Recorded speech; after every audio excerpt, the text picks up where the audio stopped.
Unang Korinto 12:31 hanggang 13:4-8. Pagsikapan ninyong mithiin ang higit na dakilang mga kaloob, at ipapakita ko sa inyo ang 100 na walang kahambing. Ang pag-ibig ay matiisin at magandang loob. Ang pag-ibig ay hindi maiinggitin o mapagmalaki o hambog. Hindi magaspang ang kilos. Hindi nito ipinipilit ang sariling kagustuhan. Hindi mayayamutin.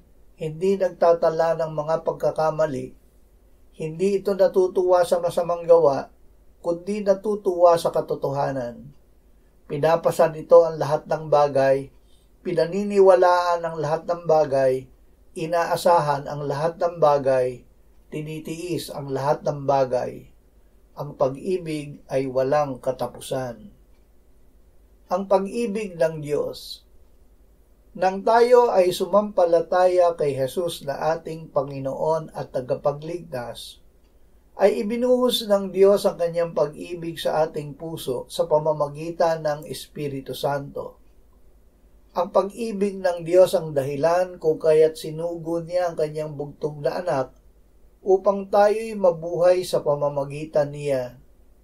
Hindi tayo ang umibig sa Diyos, kundi siya ang umibig sa atin at sinugo ang kanyang anak na pantubos sa ating mga kasalanan. Kaya't nararapat na mag-ibigan tayo sa isa't isa. Sa paraang ito, nananatili ang Diyos sa atin at tayo ay nananatili sa Kanya sa pamamagitan ng Espiritu.